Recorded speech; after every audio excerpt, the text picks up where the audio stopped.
Welcome to the Magical Salon, where two regular people, Amanda and James, explore mystical ideas and big questions. From books to pop culture, if it's a doorway to something deeper, we're probably into it. We're not experts, and maybe you aren't either, but that's kind of the point. Welcome back to the Magical Salon, everybody. I'm Amanda, your loyal air nomad. Ooh, and I'm James, your resident waterbender. Oh, because you're a Scorpio. I guess I should have been an earthbender, but I'm not. People are probably confused what we're talking about now. We're starting in media res, in the middle of the action, as all great books do. And although we are not writing a book, we are writing something. We're writing a podcast episode. So basically today's episode is all about the iconic show Avatar: The Last Airbender, which I believe first came out in 2005 and finished in 2008, although there's been like later iterations. So I guess in a nutshell, it's sort of set in an Asian-inspired world where people can manipulate the elements, earth, air, water, and fire, called bending, to our earlier comments. The Avatar is the only person who can master all four elements, and they're responsible for both maintaining balance, and they are also the link between the physical and spirit worlds. The show follows Aang, who's like 12 or something, and he's frozen in an iceberg for 100 years, and he wakes to find the Fire Nation has waged war against the world and all the airbenders have been killed. So it is a kid's show, Yeah. although it doesn't sound like it from that opening. But it's kind of timeless, both in its themes and in its approach. So I guess a good place to start is what stuck out to you about the show. And as an aside, I guess I'll also say that I first watched the show. I don't know exactly what year, and I'm not sure I watched it completely live, but I tuned into the episodes as they appeared on Cartoon Network or Nickelodeon, or it was Nickelodeon.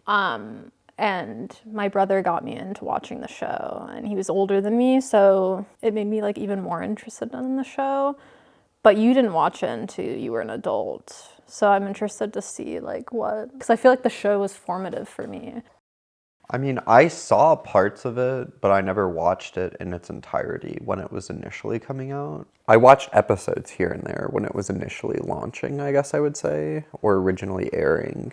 I did not watch it in its entirety until I think we were in college and we watched it together. And the thing I would say is it was a really good show, and I think it was very cool, and there's definitely magic in it, right? Or powers or abilities within the world that were really cool. And I guess we should mention, so the main protag, Aang, is the Avatar, right? And he is the last airbender, but also the Avatar. So he can also master all of the other elements. Guess it's kind of the hero's journey, right? In a nutshell. It's a TV show, right? I guess just to rewind, it's a TV show. There's 3 seasons. But it's the kind of TV show, because it's a kid's TV show, which I think will make a lot of people be like, I'm too old for that, sort of, if they haven't already seen it. But I would say to that, it's kind of a tie-in to our earlier conversation in a previous episode about Kung Fu Panda. Well, A, you can find inspiration in anything if you give it a shot. But B, children's things in particular, specifically TV shows, are always designed in mind of the adults, I guess.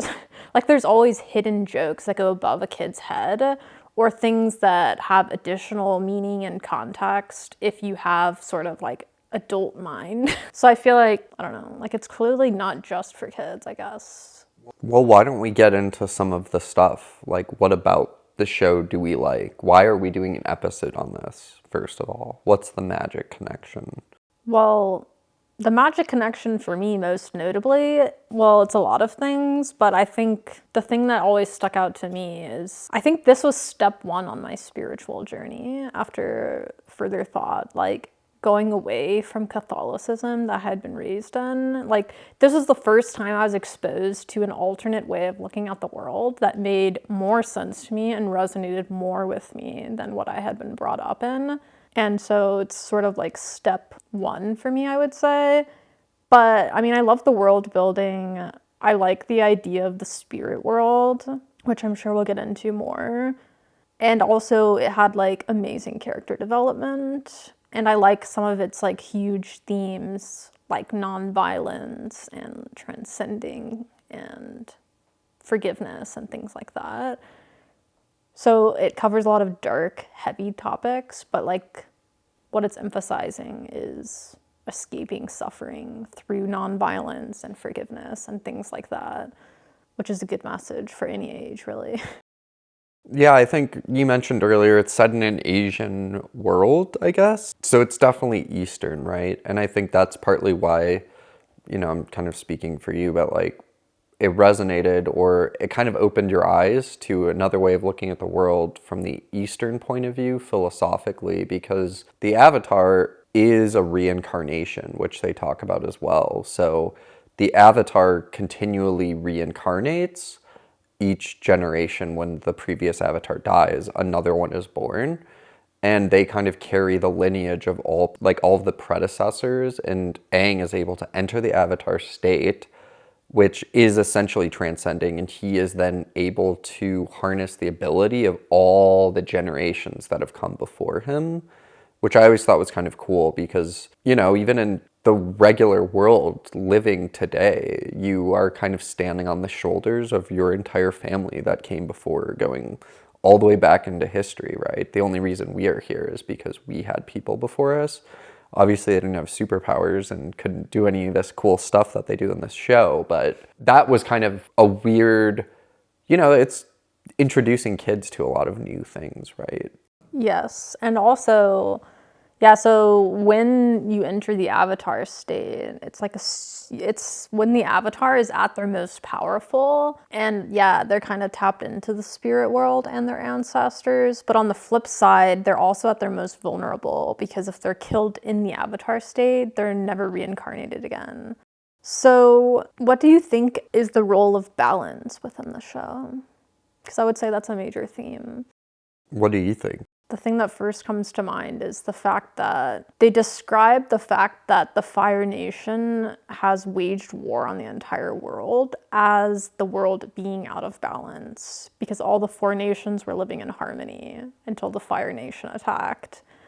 So that's the first thing that's off balance, i.e. the Fire Nation doesn't want all nations to be equal. Now they're trying to colonize and oppress the other nations. But I would also say there's like a balance between like the spirit and the physical worlds, and other episodes in the show have like borne that out. And also that this is actually the first time in this show when I first heard about like the concept of yin and yang, the fish in the pool. There's balance. It talks a lot about harmony, and the spirit world is kind of mentioned as being impacted by the goings-on of the physical world, right? And vice versa. Which, that's an interesting thought just from a Western perspective. It's very materialistic, so what's physical is basically all that we consider as real, or that's all we worry about. But in this show, they kind of spend a lot of time discussing the spirits and the unseen, and how that is kind of a thread and an underlying fabric of the reality and in the characters' lives and the tradition. And there's a lot of episodes where they kind of deal with history, like Secret Tunnel. You hear stories, they kind of do a lot of parables in some ways, and they help go through on the journey. They stop on these little mini side quests for an episode here or there, where they help reunite the spirit world, or they kind of help align it. Like there's that one where Katara is the woman that visits the village to give them food and helps with the pollution, and it talks about a lot, really. And there's always things out of balance. And I guess additionally, the Fire Nation, there's kind of an element of modernization at play, because it's not set in the modern era. It's kind of like a almost medieval-ish time period, but then you have the steampunk Fire Nation, where they are the first culture or society in this world to discover like machines and technology, and they have tanks, and they are using those tools to oppress the rest of the world. And they're kind of the first to discover something, so they use that to their advantage. in a bad way, right? And that's kind of how everything gets thrown out of balance to begin with, is through the technology in some ways. Yeah, that's interesting. Especially because Legend of Korra is a lot more sort of steampunky and takes place obviously in a different time period. But it just kind of reminded me when you're talking about the Fire Nation, like using technology to basically find better ways to kill people and to make it into like an assembly line sort of situation. But it kind of also reminded me of, like, there's parts in the series where, like, when Aang and the friends are, like, infiltrating the Fire Nation, like, they're pretending to be people of the Fire Nation. And that's when they learn, like, about how the Fire Nation has indoctrinated all of its people into thinking, you know, like certain things about their empire and why they do the things that they do. And that was really interesting, right? Because I think people just have a tendency to villainize everyone, but the show doesn't do that. It's not like, oh, we need to villainize everybody in the Fire Nation. It's like, no, we need to hold the people who are responsible accountable, but it's not the everyday person, because they're also a victim of something in some ways, right? It touches on a lot, you know, and I mean, even think of the Ba Sing Se episode, There's No War in Ba Sing Se. It's kind of almost 1984-esque, where there's kind of doublespeak going on. The government's withholding and lying. There's a shadow government kind of at play. Well, corruption is not just limited to the Fire Nation, right? That is an important point. On a similar line, so for me, what I thought was really interesting is kind of like the show's interpretation of destiny and fate. That's always stuck with me. So this part might include some spoilers. That's fine. The show's 20 years old at this point. If you haven't watched it, stop listening to this, watch it, then re-listen to this. Or just listen and then go watch it too. It's a good show regardless. We've watched it numerous times ourselves, right? I mean, it holds up for sure. Because the characters are, like, so young, they're sort of trying to figure out their way in the world and their purpose, which still resonates, like, no matter what age you are. Like, Sokka's growing up and trying to be the man of the village, and, like, everybody tells Aang, including his ancestors guiding him, everybody tells him, like, you're gonna have to kill Fire Lord Ozai. Like, that's the only way to stop him. Like, you have to kill him. And Aang is, like, stressing and afraid because it doesn't align with his values. But then it's just, like, interesting because at the end, partly why I love the ending so much is because, like, Aang chooses his own way, right? Like, he still has his responsibility of righting balance within the world, but he chooses not to kill Ozai, right? He takes his bending away. Which I think is kind of... That's nonviolence. That is nonviolence, but it's more, he's finding the way. And that's kind of what the Avatar symbolizes. Like, people look to him as a symbol of hope. He's almost a messianic figure in a lot of ways. Like, he is what people stake their hope on to save the world, essentially. And that's kind of the weight and the burden that he's carrying throughout the show. And then at the end, he defies expectations in terms of not killing, but he still rights the balance, to your point. And he kind of points the way as to say, historically, killing was the option, but as the Avatar, I don't need to kill. And therefore, nobody does really, right? Like, he has all of the power, but he is finding a new way and kind of introducing a new way to move forward to others. See, that's interesting. I kind of feel like, for me, it represents Aang finding his one true path. And I say that because he obviously grew up with the monks, you know, preach nonviolence and that kind of thing. But then his Avatar side, like Roku and Kyoshi and all these past avatars, they were pretty violent figures, and they did what they needed to when they had to, or what they felt they needed to, right? That being the operative word. But Aang is like, there are other paths. And so he manages to basically honor, like, all parts of himself. The Avatar part, he's doing his duty, his responsibility to the world, but then he's also honoring his air nomad part of himself by choosing nonviolence. And, like, the other thing that I also really loved about the show is, of course, Zuko's amazing character arc and how he changes. What is Zuko's path? Why does it strike you? Zuko's like the banished prince son of the Fire Lord Ozai. And So he's the villain. yes, he's trying to capture Aang to restore his honor, because that's basically, and he becomes so fixated on capturing Aang that he literally cannot do or see anything else. And it's an interesting like thought process on ego, because to me it's like, yes, it's Zuko finding his own path similar to Aang and, you know, doing things for the right reasons at the end, but it's also like he was so attached to the ego of who he was as a prince and trying to earn his father's love and praise and stuff, that it was only like when he let go of the ego that he could actually truly be free and find his own path.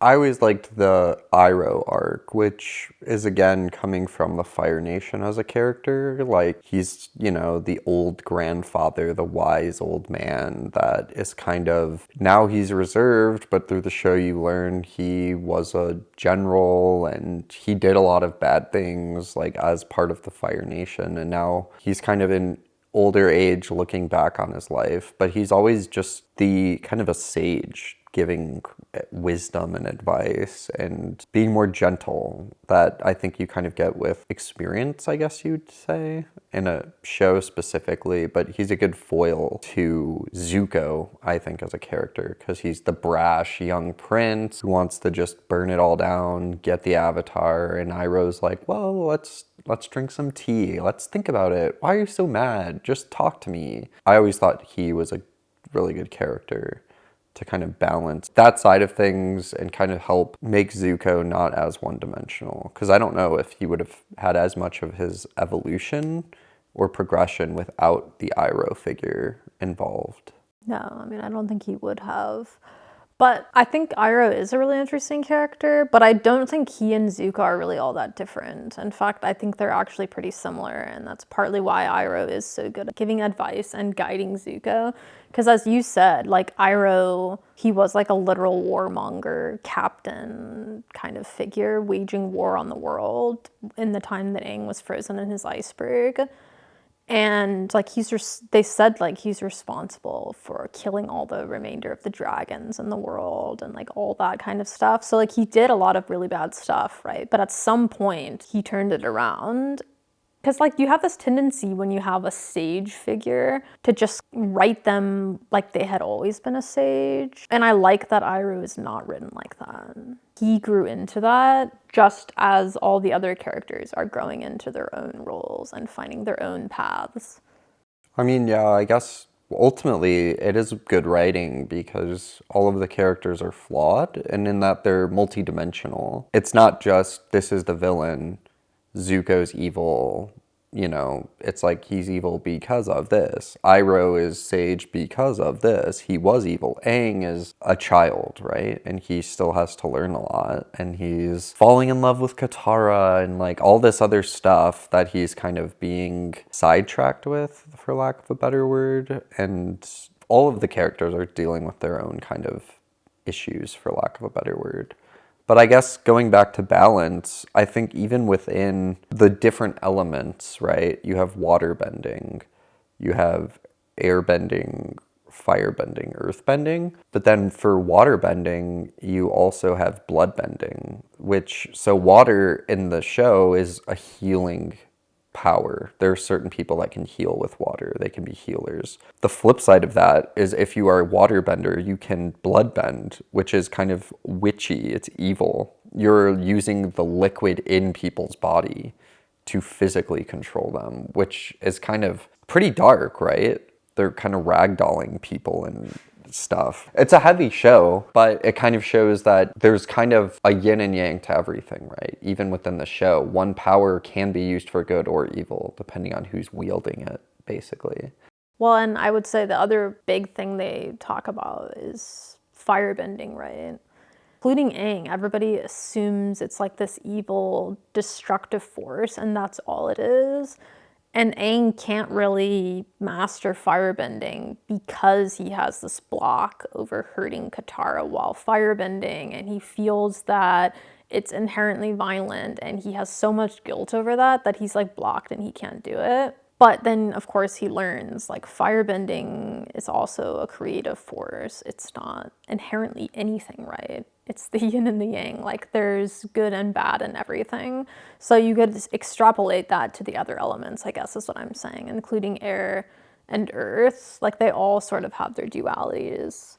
Which, to say nothing else of the fact that there are people in this world that do not have power, right? So you kind of have like the haves and the have-nots. You have like the demigods walking amongst people that can like manipulate elements, shoot fire out of their palms, that can literally transform the earth and hurl stones at you. Aang can kind of fly and like dart around. You have all these people with these powers, and then a vast majority of the world has no abilities, right? They're just completely at the mercy and whims of these people that are higher up, which is kind of a very interesting thought, right? Like, there's a complete class divide almost, or not even class. It's, I don't know, it's kind of superheroes versus regular people is kind of what Legend of Korra becomes.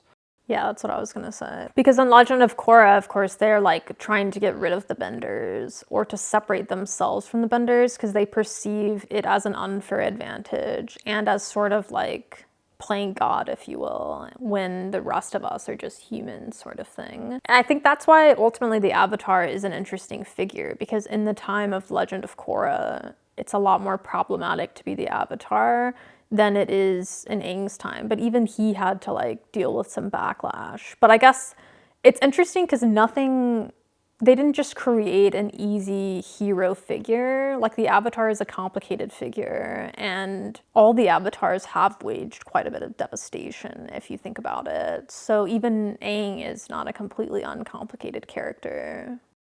Right. And in fact, he's kind of blamed with abandoning the world because they did not realize that it starts with he got trapped in an iceberg or something for 100 years. Because he was in fact running away from his responsibilities. He did not want to be the Avatar, and so he's running away from his responsibilities, and then he gets stuck in the iceberg, and then everybody blames him for allowing the Fire Nation to do this because he was trapped. Yeah, because the Avatar is supposed to maintain that balance and order in the world, right?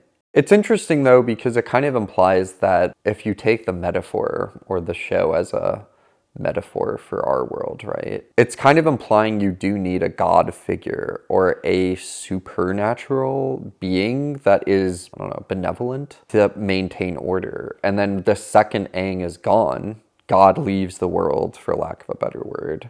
It all goes to hell, and the Fire Nation takes over, and he comes back after only 100 years, right? And then the world in chaos? Like, it's kind of an odd thought if you think of the analogy to the real world. Like, do you need a god figure? Well, yeah, but then like in the Legend of Korra, Korra is there, and yet the world is still not very good. You know what I mean? It's an interesting idea, like what kinds of gods resonate with people. Because like in the parable of the sower, you know, the main character creates the earth seed religion, and the main tenet is God is change. But a lot of people are like upset with the way that her God is represented, because they're like, oh, well, like your God doesn't care about people. Like, it's completely like unloving, that kind of thing. But it's just interesting when you think about it, because some people do need to have, they either need like a punishing authority figure type person as God, like do this and behave or else, or they need like a loving father figure sort of person. I think it's hard, it seems like it's harder for people, and it's just something harder to conceptualize. Do you think that anyone's enlightened in the show? I would say Iroh, but only because he is enlightened in the show, if that makes sense. Like, he is not a character that is permanently enlightened. I just think by the time you see him as this wise old man, he is enlightened. But I do think every episode, he just has an incredible line or something everything he says could almost be a weekly wisdom. He's really good character.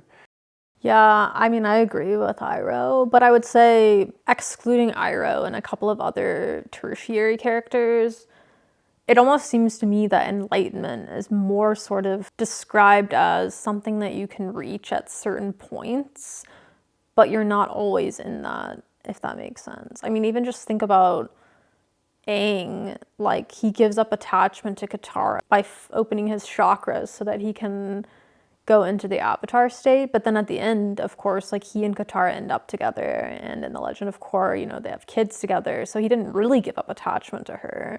He just has to at certain points, right, in order to accomplish certain things. But it's not a permanent giving up sort of thing.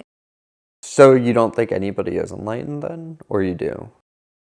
I mean, I think Iroh maybe, but I feel that Aang more has moments of becoming enlightened, but it doesn't always stay with him. Like, I still think he, if you're talking, like, to go back to the map of consciousness, he is still operating at a much higher level than other people. But is he always in permanent enlightenment? No, I would say no. That is interesting. So where would Aang be on the map of consciousness then, actually? He'd be kind of high up there. He would be pretty high, honestly. Like, he's always just a nice dude. He's always happy. It's like, if you could live your life like Aang, you would probably be a pretty awesome person, and everybody would want to be friends with you.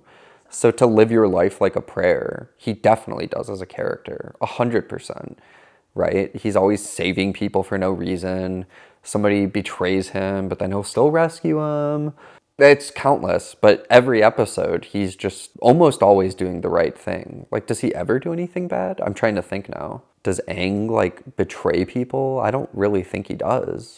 He got into a fight or something or whatever, and then he, like, falls into the ocean and then goes into the avatar state and then wakes up, like, 100 years later. But he's, like, running from his responsibilities. I mean, well, actually, because one of the things that he had to confront in the chakra episode is, I mean, here's the thing, like, Aang does kill a bunch of people in the show, if you think about it. Think about all these battles where he's, like, throwing people off cliffs or, like, rocks are falling on them. Like, nobody's visibly murdered in the show, but you know they're dying. It's kind of like Batman, actually. Yeah, like, or like, you know, like that's super, like, wham, pow, bam. Like, he's completely, like, Batman's strangling people, snapping necks, but it's like, I'm non-violent, go to jail, criminal. And it's like, you just snap that guy's neck, but then it's like they show him in the back of a police cruiser or something. Like, yeah, it is one of those things. It's a cartoon, right? It is. But it raises an interesting question. It was a time of war. I feel like Aang was trying to protect people. So from the map of consciousness, dropping the nuclear bomb would be high then. But I mean, that was a ridiculous claim that he said. And nothing is really ever so cut and dry as people make it appear to be. Which, that's kind of where the show excels, because balance is kind of muddy, right? And the yin and yang, there's a point where that goes from black to white, right? And in the real world, things aren't black and white. It's the mixture of the two in various degrees, trying to find the balance, I guess. Which the show is definitely, the good side has to do some bad, or they have to do things bad at certain times, I guess, or hurting others, which is an interesting thought. In terms of enlightenment, one of my favorite episodes is when Aang and Zuko go to the Sun Temple and they discover that Iroh didn't kill all the dragons because there's 2 left. And as they approach the Sun Temple, I guess the dragons are like the origin of firebending. And so they, like, stand there and the people of the Sun Temple are like, the dragons will decide if you are worthy. If you are, they will bestow knowledge on you and show you their ways. If you are not, you will be eviscerated. And so then, lo and behold, of course, the dragons decide to enlighten them. Like, though they're kind of like god figures. And, like, there's a moment when they're, like, swirling around them, and Aang and Zuko are both like, I understand. That's probably the most cut and dry description and imagery of enlightenment in the show. In fact, I don't think I realized it at the time quite so much, but more recently I was like, yes, that is a clear moment of enlightenment.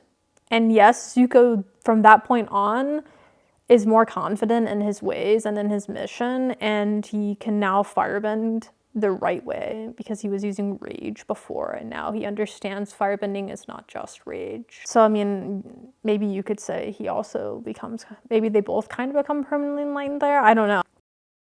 That's interesting. Well, I guess it's like if you've touched God to some extent, you now have a North Star to guide your future decisions. And you now are aware that that's a possibility, I guess, which, to go back to the map of consciousness, is kind of what he points to like Jesus and stuff as, is like, or the Buddha or Gandhi. It's like these people did something supernatural in terms of their impact on the world by being a good person and doing X, Y, and Z.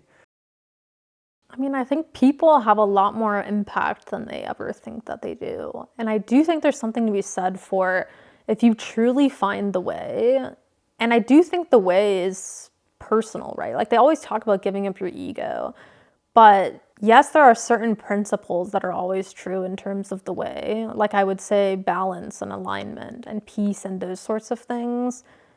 I think it kind of looks different for everybody. And I think the show kind of shows us different ways you can do that. But I don't know, it's just interesting to think about because I feel like when people do find the way they're supposed to be living and are living that most authentically, it not only inspires other people, but they begin to have a way bigger impact on the world.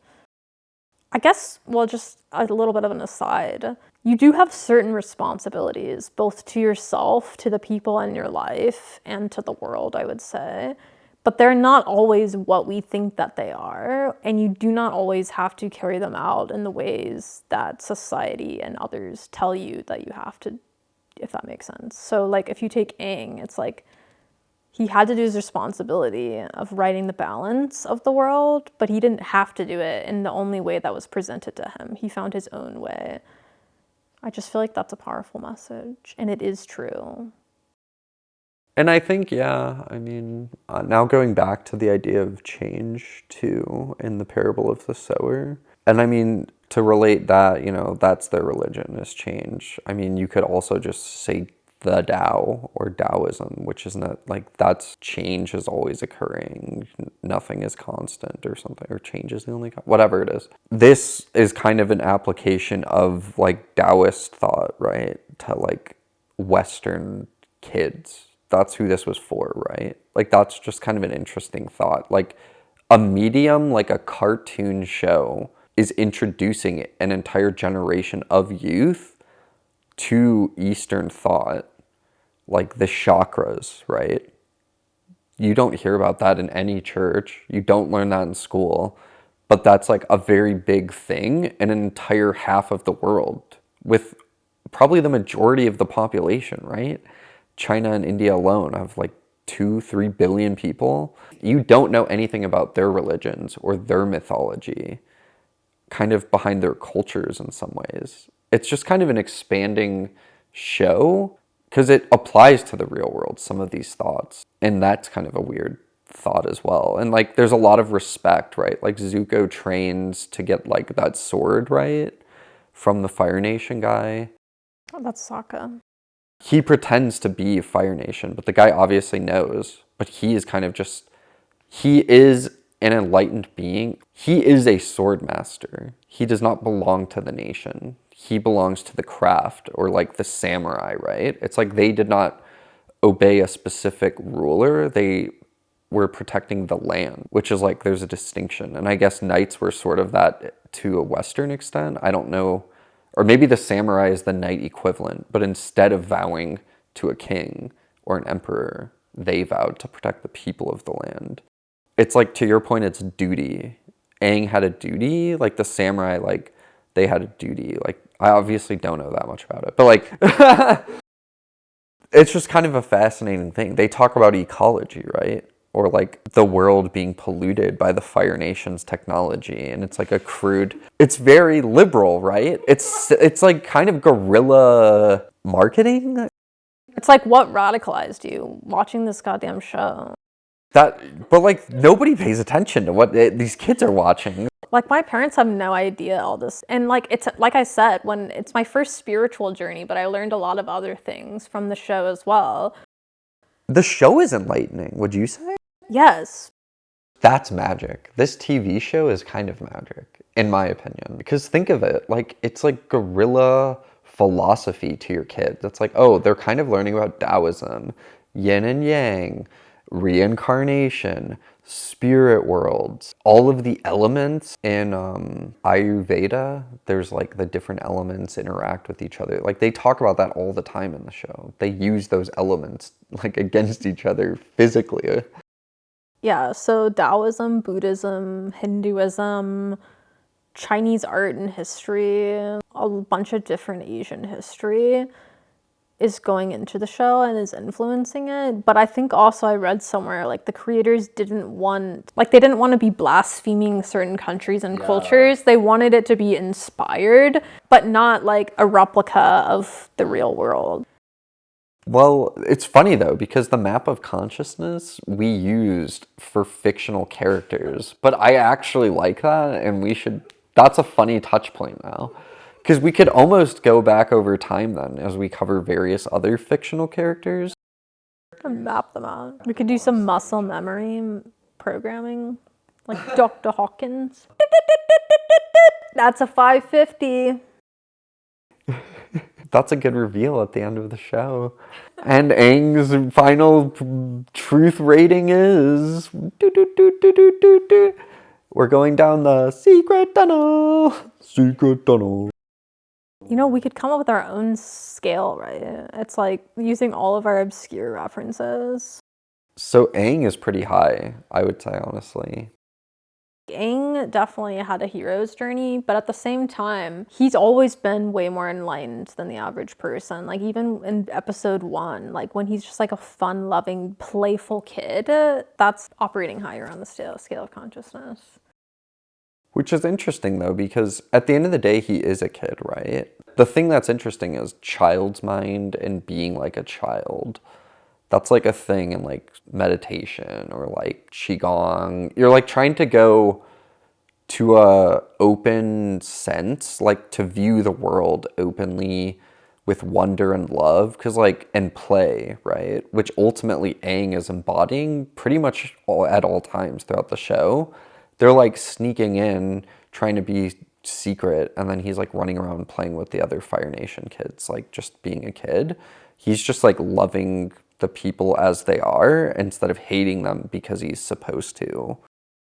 Well, you said something that struck me because so Aang, Sokka, and Katara are all similarly aged. Like Aang's probably like 12, Katara's like 13, Sokka's like 14 maybe or 15. So they're all like similarly aged, but Aang is of course more enlightened. Aang has all the reason to hate the Fire Nation. Like they literally killed all the air nomads. And then you take Katara, who she has a journey of her own, you know, because the Fire Nation killed her mother and destroyed their like village. But then at the end, she sort of like forgives and just comes to peace with that knowledge instead of waging vengeance on people. Yeah. I guess what I'm saying though is Aang was still operating at a higher level, right? Because it's like he had just as much reason to want to act out those feelings, and yet that was not his main way of operating. That is an interesting point. If anything, the easy option would have been to kill Ozai, because that's what he was expected to do too. And to your point, he, out of anyone, had the most reason to hate them, specifically Ozai, because he was the one orchestrating this like genocide of the Air Nation, the Airbenders. But he still didn't in that moment, because he showed the way, right? Kind of like Muad'Dib. Lisan al-Gaib! But in Lisan al-Gaib, he points the way too. I'm pointing the way! Do that. We love Dune with Timothée Chalamet. Dune 2's the best though. Except for those 20 minutes when they're riding that sandworm. Aang is that equivalent. He is that messiah figure. He is this world's ideal pinnacle human, kind of. Like, he's like, is he real? People don't believe he's the Avatar until he does something Avatar-like sometimes. Well, they also expect him to be an ancient person, since at the beginning, everyone assumed that the Avatar literally had forsaken them. Like, they thought, oh, that he's like some old man hiding in a cabin in the woods, but actually he's a 12-year-old child who was stuck in an iceberg for 100 years. And then he ultimately shows the way. So it's like this young kid is like the ideal human, though. It's like, yeah, you should be like that kid. Like everybody, though. Like the adults should model after that kid, like the avatar, no matter how old he is, because he's like that enlightened, which is like, yeah, he's definitely high up on that consciousness scale. Well, funny personal story for us is it's currently available on Netflix for listeners. Netflix sponsor us. You don't want to be sponsored by Netflix? I don't know, I guess I could. And Red Bull. I'm just saying, it's just a megacorp. So is Red Bull. It's a good show. But we bought it in college. We drove to the store to buy it on DVD to watch it in college. And we still have the DVD set because it wasn't available to stream. And I think we had to rent it. It was like either rent it for $30 from Amazon or just buy it on DVD. Yeah, but it was important to me that I have the physical media. Hoard your physical media. Oh my God, are we going to become DVD people? No, I'm actually going to become a VHS person. Yeah. Well, here's a question. Did you have a favorite episode in the series? I mean, I feel like the last season is very strong, but I have a lot of favorite episodes. Even sometimes I'll just go on Netflix and watch an episode. Like today, this morning, in preparation for this, I watched the Guru episode, which has been combined with the Crossroads of Destiny or something like that. Like there's a lot of combined episodes. Like the original, the finale was like 3 or 4 episodes, but now it's like an hour and a half on Netflix. So that's kind of interesting. I mean, there's just so many good episodes where they get enlightened by the dragons. The Painted Lady, I like that episode. The blood bending episode, the tree episode in the swamp. I like the tree in the swamp a lot because that's kind of a cool concept because it's kind of the Tao being represented as a forest because they're attacking it and then they're like, yeah, this is all one tree, bro. Like it's all connected, like to be the yin and the yang. Like they're fighting like a piece here. Yes. So this morning when I was watching the episode with the guru who's helping Aang open his chakras, he was explaining basically that same idea of the tree in the swamp. We are all one people, but we live as if divided. Basically, beyond duality, there's the one, right?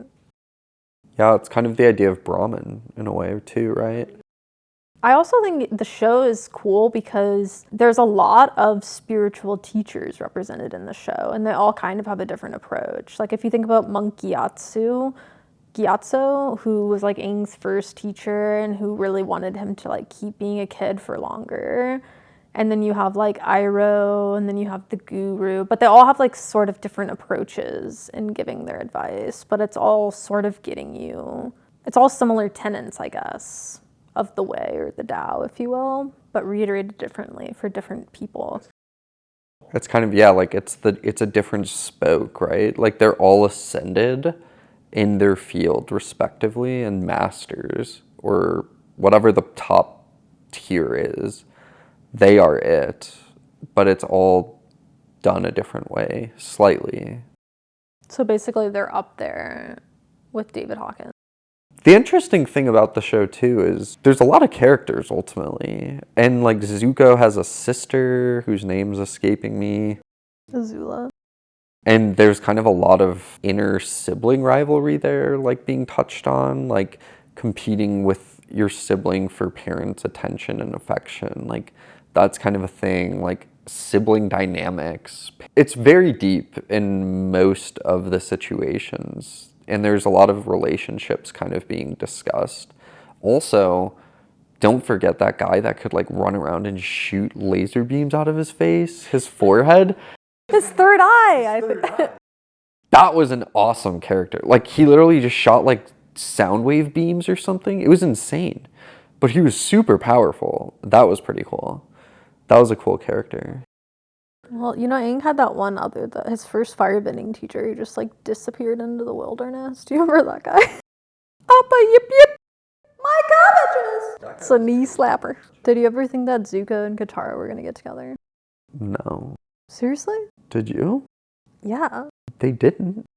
I know, but I always thought they were gonna. When I was watching it as a kid, I always thought they were gonna get together. Also, remember Zuko rescues Aang at one point? He's like the masked bandit, and then he breaks him out because he was like, "You're mine to capture." Yeah. I don't know. One of my favorite episodes has got to be like the finale. I think that's one of the best finales of anything I've ever seen. Like the Agni Kai between Azula and Zuko and they're fighting. Like that doesn't get much better than that's quality cinema. When they also the fact that they can lightning bend is really cool to me. Which bending do you think is the coolest? The elements are completely broken because every other element, you need to be in the element. So like water bending, you need actual water to use it. Earth, there has to be earth. Fire bending, it's like, oh yeah, I can just explode lightning bolts out of my hands. There's no element. They're just like, it's cheating. Like, there's never even fire. They're just shooting fire out of their hands all the time. Infinite supply. Do you know what I mean? It's so overpowered compared to the other elements. I guess the idea is for firebending, you're using the energy and the heat from your body, I think, and that's generating the fire. Or maybe you're drawing it from the sun, because like when the Sozin's comet comes up, and during the eclipses and stuff, they're way more powerful. And it's so overpowered. Like, in every battle, it kicks ass. I know, but it just isn't... I think the elements aren't balanced. Isn't there also metal bending at one point? King Boomy can metal bend, right? So can Toph. When do they pick her up? In season 2, maybe? But she's a good character. She's like this quiet little blind girl that's like a complete badass at some arena when they find her, I think. And yeah, she's just like demolishing like these big brawny dudes. It's this little girl because it's like she's super good at earthbending and super powerful. And she grows up very sheltered and coddled because her parents don't think she can do anything because she's blind. Yeah, you're right. And she was super powerful. I forgot, but she kind of has a moment of enlightenment as well when she's in the tunnels with the Badgers, who are the OG earthbenders. And she learns, like, she's just like them because Badgers are blind. Or maybe they're moles or something. Yeah, I know what you're talking about. Because, yeah, I mean, in some ways, she turned it into her superpower because she's actually better at earthbending because she's so in tune. She can sense vibrations. Yeah, but I think that's why it's interesting, right? Because not only is Aang like everybody's powerful. Like Katara's an amazing waterbender. Zuko's really good. Toph's amazing. Zuko's really good at what? Throwing his boomerang? Sokka, bro. Oh, crap. Sokka is like, he does suck and he's like a misogynist, but then eventually he realizes that he doesn't need to be a misogynist anymore. And then he actually does learn how to fight, like from the Swordmaster and stuff. So I would say he actually becomes good by the end, but he's a bumbling idiot for a lot of it. But that's kind of his charm, I guess. What is our weekly wisdom? You will find that if you look for the light, you can often find it. But if you look for the dark, that is all you will ever see. I like that because that's what you're... From a magical perspective, what you kind of think of is what you create. So he's kind of like, if you're looking for the bad, which is kind of going to the Hawkins, like if you're living in a fear-based reality, you'll find things to be afraid of at all times. Whereas if you're from a courage and love, you'll always find a reason to be happy or grateful or whatever. And I think that's ultimately the difference, because you can have the same base circumstances, but a totally different outlook can make you into a happy person versus an unhappy person. It's basically what you're fixating in. Are you thinking about the good things that you have in your life, or are you fixating on the bad things, which only, yeah, to your point, makes you see them more? If we're rating this on an imaginary scale, I would say this is a great show. It's on a scale. Well, I don't want to give it a numerical. We're beyond quantifying things. 10 eclipses for me. Okay, bye. Peace.